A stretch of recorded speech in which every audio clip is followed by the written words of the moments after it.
Jusqu'à 9h, Good Morning Business.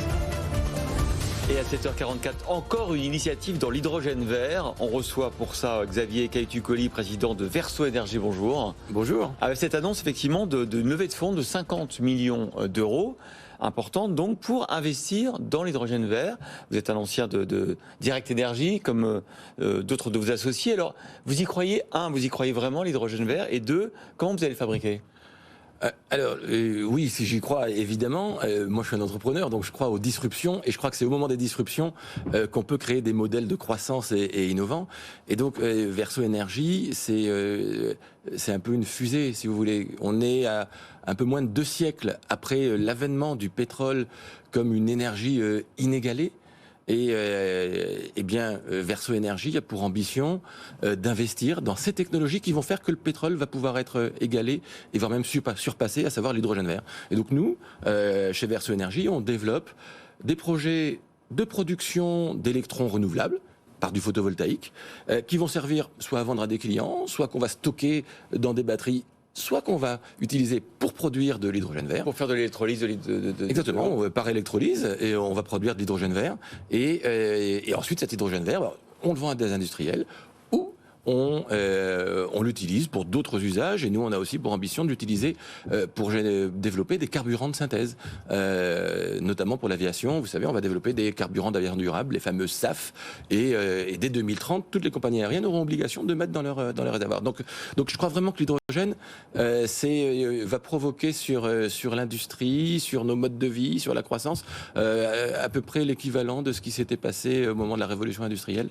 Et donc c'est un pari de pionnier, mais je crois qu'on va y arriver. Tout le monde ne fait pas le pari de l'hydrogène en Europe et en France. Certains pensent que c'est une technologie qui est certes alternative, mais qui ne va pas pouvoir remplacer le pétrole. Vous dites, non, il faut y aller à fond, et aujourd'hui, on ne va pas assez fort. Ah bah évidemment. Alors je pense qu'on y va très fort, objectivement. On va aussi beaucoup sur l'électrique. Oui, mais l'un va avec l'autre. Pour faire de l'hydrogène, il faut de l'électricité bon marché. Et donc, investir massivement, aussi bien d'ailleurs dans des capacités de production nucléaire bas carbone que dans des capacités de production renouvelables, vertes, ça sert notre capacité à produire de l'hydrogène demain. Ma conviction, au-delà de ma conviction industrielle du fait que l'hydrogène va devenir un vecteur essentiel de l'énergie dans les décennies qui viennent, c'est que la France a des atouts considérables pour ça.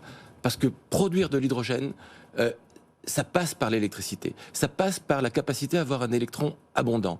Eh bien, en France, alors là, on a un peu oublié qu'on a des électrons abondants parce que nos centrales nucléaires sont un petit peu en maintenance et un petit peu faiblardes. Mais la relance du parc électronucléaire, la capacité à gérer la disponibilité d'un parc électronucléaire, c'est de nature à avoir un électron abondant. Et donc, les centrales photovoltaïques que nous construisons des grosses centrales solaires. Ces centrales, les électrons que nous allons mettre dans les électrolyseurs ne manqueront pas à l'industrie, aux ménages, par ailleurs. Et c'est pour ça que la France a vraiment quelque chose à dire en matière d'hydrogène. Alors, pour produire votre hydrogène vert, vous pariez donc sur les panneaux photovoltaïques, pas sur les éoliennes, notamment les éoliennes offshore ? Je suis désolé. On peut pas parier sur tout. Verso, alors vous l'avez rappelé, on a levé 50 millions d'euros. C'est à la fois beaucoup d'argent et peu d'argent. Et donc notre stratégie d'entreprise, c'est de rester focalisé sur des choses qui ont des horizons de temps acceptables. Et c'est pour ça que investir dans des panneaux photovoltaïques, c'est quand même plus raisonnable. Qui est plus raisonnable. L'hydrogène pour les avions, les camions, ça on comprend. Les voitures, vous y croyez ou pas ? Je pense que ça arrivera notamment pour les véhicules dont l'usage est intensif. Les taxis, etc. Pourquoi ? Parce que la différence entre un véhicule à hydrogène et un véhicule électrique, c'est le temps de recharge. Quand on est chauffeur de taxi, on ne peut pas forcément se permettre d'attendre 4 heures que son véhicule soit rechargé. Une recharge d'un véhicule à hydrogène, c'est quelques minutes, comme un plein d'essence. Donc j'y crois pour la mobilité intensive. Alors Xavier Cahutu-Colli, on vous avait reçu il y a quelques mois pour le lancement d'un SPAC doté de 200 millions d'euros. On pensait que vous viendriez ce matin pour nous dire j'ai trouvé... On aurait pu dire un SPAC ça marche. Voilà. J'ai trouvé dans quoi investir mon SPAC et 200 millions, par exemple de Verso Énergie. Non, c'est pas ça la cible, on n'y est pas encore. Non, on n'y est pas encore, mais vous me réinviterez prochainement et je viendrai vous raconter. Et vous verrez que les SPAC ça marche et que c'est utile, notamment pour faire émerger des technos disruptives. Donc ça veut dire que ça y est, vous avez un peu près une idée idée, quoi. Non, ne me torturez pas. Non, mais c'était trop Le petit. SPAC, c'est une boîte cotée, je n'ai pas le Oui, droit mais de- c'était trop petit pour le SPAC, là, Verso.